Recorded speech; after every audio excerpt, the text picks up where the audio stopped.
Hey everybody, this is Frank Fry, the graybeard of gaming, and I'm going to start the RPG a day. The first question was, how do you roll? You go for dice apps, or something else? Well, I've actually rolled all three ways, and do I have a preference? Oddly enough, no. I just don't really use dice apps. I probably would if I had reason to. And I tend in most of my games to use good old fashioned dice, but I don't see whereas one's better than the other, all things considered. Now, I used an early dice app from a TI-10. That's a Texas Instruments pocket calculator. Now, we're talking late 70s, early 80s. To where you could actually program it to generate random numbers, and we thought that was the greatest thing since sliced bread.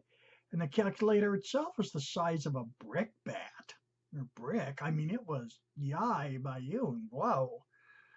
Nowadays, I get the same thing out of one about the size of a business card or slightly larger. But we always had the dice to fall back on. It's interesting to see the different types of dice that have come up. Back in the day, because we started off as, war gamers, at least I did, the predominant dice was a D6. Good old-fashioned D6, probably because they were so easily available. You could walk into a drugstore and buy a packet of them. And that's what really got it started. Now, D&D came along, and they started using different types of dice.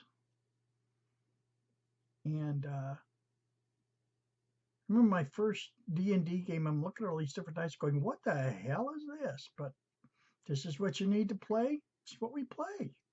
How I roll. Anyway, we had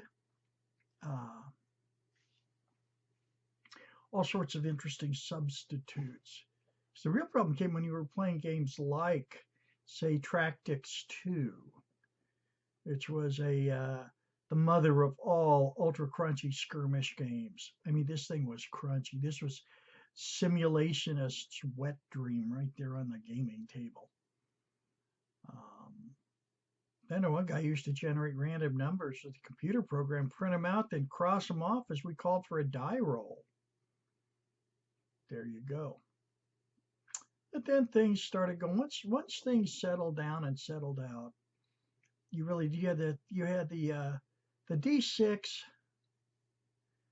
the D100s, or the D100 system, which was, one was a 10-sider and the other was a 20-sider, or whatever, or two 10-siders. That was the classic.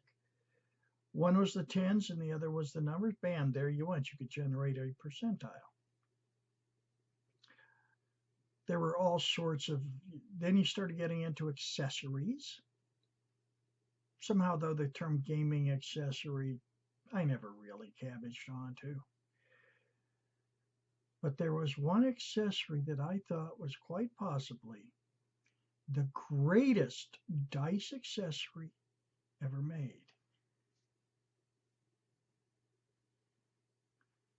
This. Yes, my friends. This was a dice bag, beautiful. It was purple with stitched in gold. And on top of that, you got a free bottle of Crown Royal Canadian whiskey with it. Wow.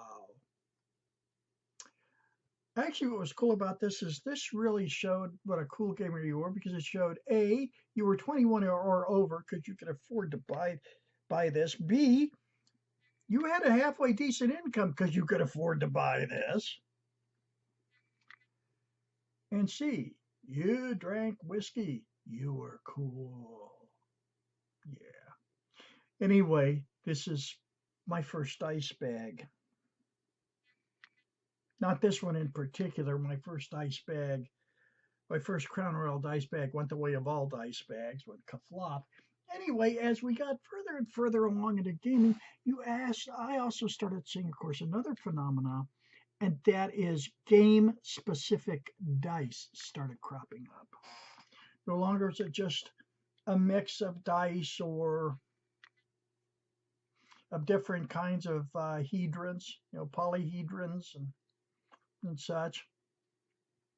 These were dice that had symbols on them that actually did it for uh, the results were part of the game.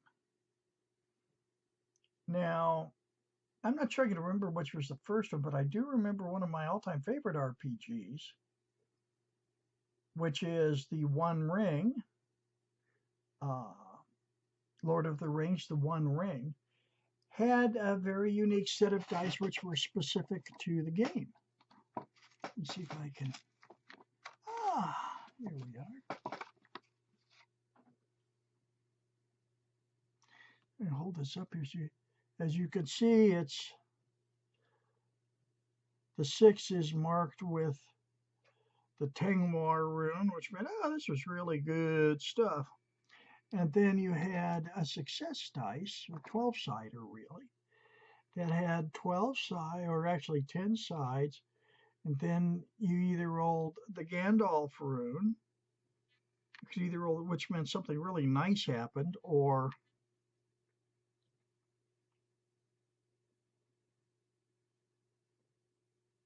the dreaded Eye of Sauron. Flip that around. I don't know if you guys can see this or not, or if I've even got it on the right thing. There. Let me make it a little E. Boy, that sure worked, didn't it? Anyway, this is unique, almost proprietary dice. And it bounded to Sauron does not want his eyeball revealed, apparently. There he is down there.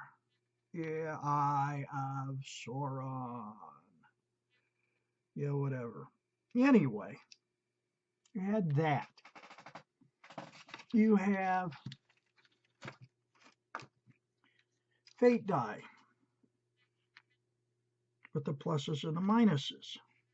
Again, these aren't necessary to enjoy the fate rules set. You can use regular 6-sided die, they help. And then, of course, you had the ubiquity die, which really are just a streamlined version of the standard ubiquity roll, where you roll. It didn't really matter how many sides the dice had, as long as it would come up either odd or even, because then you could count successes and or failures. The ubiquity die just modifies that. It's helped a great deal in my ubiquity games. Then, of course, we have Star Wars and their narrative dice. I never could get the hang of those. Wound up giving him all 3 sets of mine to my son-in-law for a Christmas present. Great guy. Runs a good Star Wars game too, so I've heard. Not had the opportunity to play in it yet. And dice. I actually like the feel of rolling the dice, especially if I'm wargaming. There's just something wonderful about having your unit of Huskarls, the Vikings guys with the 2-handed axes go charging into somebody else, and you roll a big handful of D6s.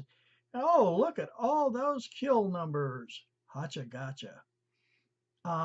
There was also, of course, the handful of dice games, and the one I remember, of course, the most was White Wolf, where only this time it was 10-siders. You got to throw a fistful out there.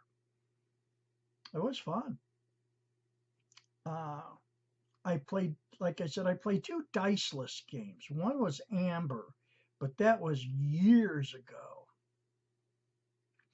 And I can't remember much about it now.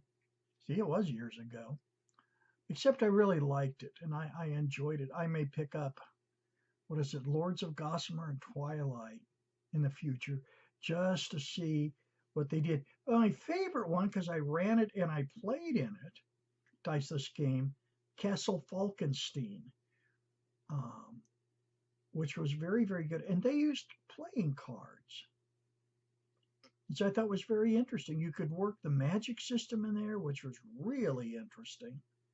Do all kinds of interesting things. Now, in Unisystem and cinematic Unisystem, like Buffy or Angel, that's the cinematic Unisystems. You used a D10, but you know what? You could have just as easily had a deck of cards out there, perhaps pull the face cards out so you've got 1 to 10. You can do all kinds of things, interpretations with that. And I guess in the end, that is really all I got to say. As I've said enough. And but as far as that goes, I like them all. I think it depends on the mood I'm in, the game I'm playing. Dice apps are handy, especially, well, I like the online versions, the dice rollers. And I'd like to leave you with this following thought. It's actually a political thought, but just remember 2 things. Cthulhu, 2016. No lives matter. Have a good night, y'all.